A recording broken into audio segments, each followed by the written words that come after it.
This episode is brought to you by Accenture. When your advertising operations fall out of sync, everything else follows. Spotify and Accenture are working together to reinvent the rhythm of ad sales, using automation, analytics, and smarter workflows to simplify campaign delivery and access better data across the business. The result? Less time spent on operations, more time connecting brands with the moments and fandoms that matter most. Learn more at accenture.com/Spotify.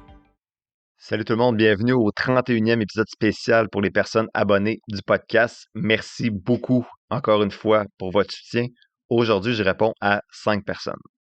Question numéro 1, Patrick. Est-ce que l'investissement dans l'immobilier est toujours une bonne idée au Québec? Ma réponse, toujours, non.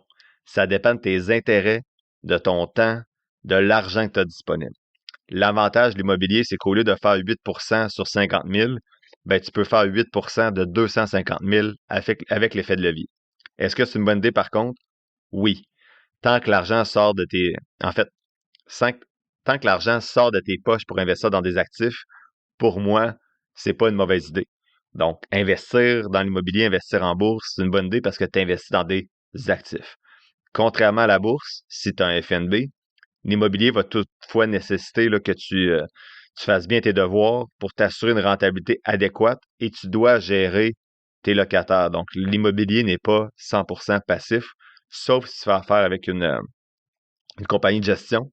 Mais ça va t'enlever en ce moment, là, avec les cash flows disponibles, en tout cas dans le secteur de Sherbrooke, ça t'enlève les profits. Là. Donc, tu n'as plus de cash flow positif. Assurément, si tu fais affaire avec une compagnie de gestion, à moins que tu achètes un 120 portes. Là, t'sais.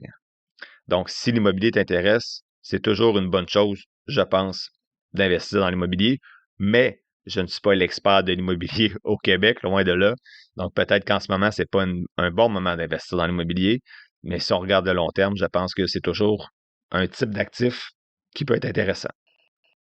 Bon, j'ai pris une petite gorgée d'eau, ma voix craquait un petit peu. Deuxième question, Nicolas, comment mieux gérer mes finances personnelles au quotidien? Donc, ma réponse à Nicolas, pour mieux gérer tes finances au quotidien, il existe plusieurs stratégies simples et efficaces. Donc, les 4 principales que je parle sur le podcast, la première, c'est créer un budget détaillé. Donc, si tu suis tes dépenses mensuelles pour voir où tu peux réduire ou ajuster tes dépenses, bien, ça va beaucoup faciliter là, la gestion de tes finances au quotidien. Tu peux utiliser des outils pour t'aider à suivre ces chiffres-là. Il existe une tonne là, d'applications de budget, de fichiers Excel là, disponibles gratuitement. Tu peux même payer un petit peu pour avoir de quoi de qualité pour faire ton budget. Deuxième deuxième stratégie là, pour t'aider à gérer tes finances au quotidien, te payer en premier. Donc, 10 à 20% de ton revenu net qui va aller vers soit le remboursement de dette, ton fonds d'urgence ou tes investissements. Donc, ce 10 à 20 %-là devrait être la première ligne dans ton budget. Troisième stratégie, éviter les dettes à intérêt élevé. Donc, essayer de réduire tes dépenses inutiles et de rembourser tes dettes, surtout celles à intérêt élevé en haut de 9-10 %. Et enfin, quatrième stratégie que je parle souvent sur le podcast, automatiser ton épargne. Donc, mets en place des virements automatiques vers un compte épargne, vers le remboursement de tes dettes, vers ton fonds d'urgence, vers tes investissements, vers tes projets à court, moyen terme. Donc, essaie d'automatiser chacun de tes tiroirs. Ça va te permettre de mettre l'argent de côté avant même d'y penser, puis à moyen et long terme, sans même t'en rendre compte. Question 3 vient de Stéphanie. Tu parles souvent des FNB, mais mon ami me dit que je pourrais faire plus de rendement avec des actions individuelles. Je vois que toi, tu en as quelques-unes. Tu penses quoi de tout ça? Ma réponse, ça dépend de ton profil d'investisseur et de ton niveau de confort là, avec le risque qui fait pas mal partie là, de ton profil d'investisseur. Donc, investir dans des actions individuelles, ça peut être une bonne idée si tu as le temps et si tu as les compétences pour analyser les entreprises et le marché. Les actions individuelles peuvent offrir un potentiel de gain plus élevé que le marché, mais elles sont aussi plus risquées. Donc, tu peux faire, en fait, elles ne sont pas plus risquées parce que dans un FNB, tu as des actions individuelles, c'est juste que dans un FNB, elles sont super diversifiées, alors que si tu sélectionnes des actions individuelles de ton côté, leur valeur peut descendre à zéro si tu choisis une mauvaise action, alors qu'un FNB ne va pas descendre à zéro.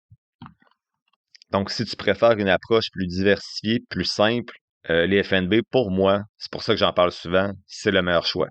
Ça permet de répartir ton risque en investissant dans un large éventail d'actifs, puis ça prend 2 minutes par mois.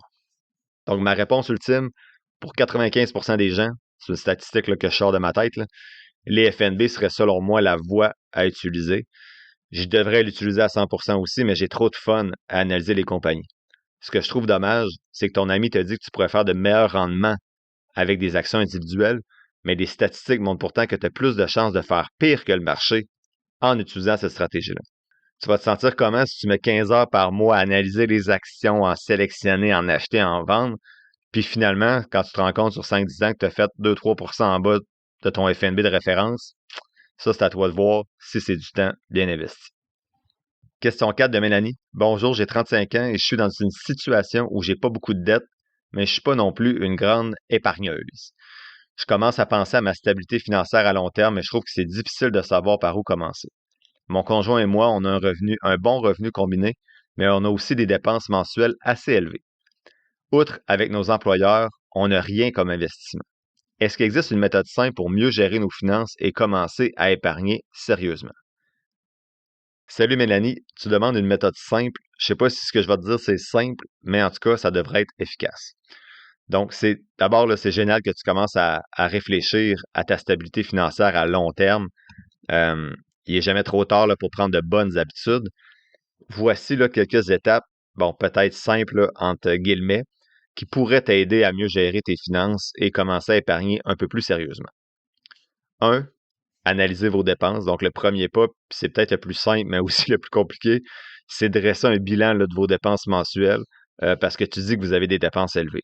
Donc, ça peut paraître un peu fastidieux peut-être au début, mais une fois que tu as une idée claire de où va aller, en fait, où va ton argent chaque mois, ça va être plus facile là, de repérer les zones où tu pourrais réduire tes dépenses. Par exemple, est-ce que vous avez des abonnements que vous n'utilisez pas? Est-ce que vous pouvez réduire vos dépenses d'épicerie? Est-ce que vous devez ou pouvez réduire vos dépenses en loisirs? Une fois que tu sais où va ton argent, ben, tu dois mettre en place des virements automatiques vers un compte épargne, un compte d'investissement ou un projet chaque mois. Même si c'est une petite somme au début, l'important, c'est de commencer. Donc, le fait d'automatiser ces virements-là vers ton épargne, tes investissements, va garantir que cet argent-là quitte ton compte avant même que tu aies le temps ou la possibilité de le dépenser. Donc, je la questionnais, là, c'est quoi ton taux d'épargne actuel? On vise habituellement 20%. C'est sûr que si tu as déjà 10% avec ton employeur, ben, il te resterait peut-être un 10% de chacune de tes payes à mettre de côté. Donc, si tu reçois 2000 $ à chaque 2 semaines, ben, tu aurais un 200 $ qui partirait automatiquement vers 2000 $ net, bien sûr. Tu aurais 200 $ qui partiraient directement, exemple, vers ton DICINAT ou vers ton conseiller financier. Ensuite, c'est important, un coup que tu es capable, un coup que tu connais tes dépenses, puis tu es capable d'automatiser tout ça avec un 10 à 20%, ben, tu dois avoir un plan d'investissement à court et long terme. Comme comment tu veux, en fait, puisque tu veux penser à ta stabilité financière à long terme, c'est important d'avoir ce genre de plan-là. C'est quoi le compte fiscal qui est plus avantageux pour toi et ton conjoint? C'est quoi votre profil d'investisseur? Quel FNB vous voulez cibler? Est-ce que vous voulez faire affaire avec un professionnel? C'est quoi les montants que vous voulez investir chaque mois? Puis à quel moment vous voulez investir? Une fois par mois? Une fois à chaque 3 mois? Donc, je mentionnais le professionnel, là, mais c'est important si vous n'êtes pas confortable de répondre à ces questions-là, de vous faire accompagner là, par un professionnel justement pour répondre de façon adéquate à ces questions-là, mais choisissez un bon professionnel. Enfin, ben, c'est essentiel de garder une vision claire de vos objectifs financiers. Si vous avez une idée de ce que vous voulez réaliser à moyen puis long terme, donc acheter une maison, préparer votre retraite, etc., ça va vous aider à rester motivé et discipliné dans vos efforts d'épargne. Question 5 de Pierre. Salut, j'ai 40 ans puis je me trouve à un moment où je commence vraiment à réfléchir à ma situation financière. J'ai un bon emploi, mais j'ai vraiment jamais pris le temps de m'occuper de mes finances de manière sérieuse. En ce moment, je me sens un peu dépassé par toutes les options qui s'offrent à moi. Épargner pour la retraite, acheter une maison, rembourser mes dettes, bref, je suis un peu perdu. Par où je devrais commencer pour avoir une approche plus structurée et sereine? Ouais, ben j'ai collé ces deux questions-là qui vont se ressembler un petit peu. Donc, je disais salut à Pierre, je comprends ce que tu ressens. Il y a tellement d'aspects à prendre en considération là, quand on commence à se concentrer sur ses finances. À 40 ans, tu as encore quand même assez de temps là, pour mettre de l'ordre dans tout ça. Puis c'est super que tu veuilles justement prendre les choses en main là, maintenant. Donc, j'offrais quelques étapes pour structurer ses finances de manière sereine. Vous allez dire que je me répète, mais en fait, c'est peut-être, moi, j'appellerais ça de la cohérence. on va dire. Donc, d'abord, faire un bilan, comme j'avais répondu à Mélanie avant. La première étape, c'est de savoir où tu en es. Donc, peut-être pas juste un budget, mais dans ton cas, peut-être un bilan là, vraiment financier avec ton actif net. Donc, pour comprendre le portrait complet de ta situation financière, c'est quoi ton revenu net, c'est quoi tes dettes, combien tu as d'épargne, d'investissement, d'actifs, de passifs. Ça va te permettre d'avoir une vue d'ensemble sur tes finances et de définir ensuite c'est quoi tes priorités.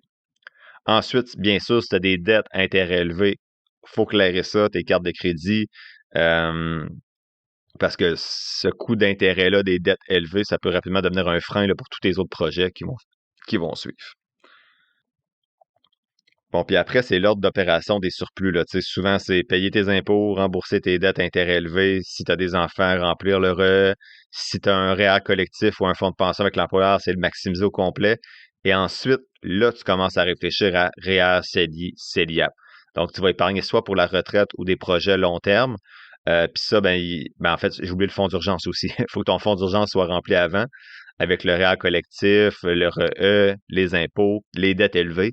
Et là, tu arrives au moment où tu peux commencer à dire, bon, mais est-ce que je vais vers le CELI, le REER, le CELIAP? Donc, j'ai déjà parlé de ces 3 types de comptes-là. Là. Le CELIAP, pour moi, si tu y as accès, tu as peut-être déjà une propriété. Là, tu ne m'as pas donné beaucoup d'infos. Si tu as déjà une propriété, tu ne peux pas l'avoir. Fait qu'on enlève le CELIAP. Donc, CELI, REER, ça dépend de ta situation. Tu peux consulter un professionnel si tu as besoin d'être guidé là-dedans. Et pour faire tout ça, là, pour réussir à faire un bilan, gérer tes dettes, épargner pour ta retraite ou des projets long terme, il faut que tu sois capable d'automatiser tout ça idéalement. Donc, il faut que l'argent parte directement vers les différents tiroirs. Donc, retraite, projet, fonds d'urgence, etc., remboursement de dette. Et il faut que tu aies des objectifs. Donc, une fois que tu souhaites prendre en main tes finances, il faut que tu saches pourquoi tu le fais. Donc, c'est important d'avoir une vision claire de ce que tu vas accomplir. Est-ce que tu vas acheter une maison? Tu en as déjà une. Est-ce que tu veux épargner pour voyager? Est-ce que c'est pour seulement la retraite que tu veux commencer à épargner puis à investir? Donc, de définir tes objectifs, ça va te permettre de savoir où mettre ton énergie puis l'argent que tu réussis à dégager supplémentaire. Là. Donc, c'est pas mal ça. Essaie de prendre les choses une étape à la fois. C'était dur, tu m'as pas donné beaucoup d'infos, donc je sais même pas si t'as tant de dettes que ça élevées, je sais pas si t'as une maison, je sais pas si t'as un REER collectif, donc il y a beaucoup de choses qui sont dans le néant là, pour moi pendant que je te réponds, mais tu sais, vas-y une étape à la fois. Tu sais, fais le bilan, rembourse tes dettes, épargne pour la retraite, établis un budget si tu en as besoin. L'important, c'est de rester patient puis motivé. Chaque petite amélioration compte, là, même si tu commences à 40 ans, comme tu mentionnais au début. Donc, c'est tout pour aujourd'hui. Merci beaucoup encore à tout le monde là, qui écoute ça en ce moment pour votre soutien. Et on se voit mardi prochain pour l'épisode régulier. Ciao, ciao. Traditional banks are making it harder than ever to secure a small business loan. That's why thousands of business owners trust Cardiff for same-day funding. With over 2 decades of expertise, business owners keep voting Cardiff America's favorite small business lender. Apply now for up to $500,000 in same-day business funding at cardiff.co/Spotify. Again, that's cardiff.co/Spotify. Cardiff. Borrow better.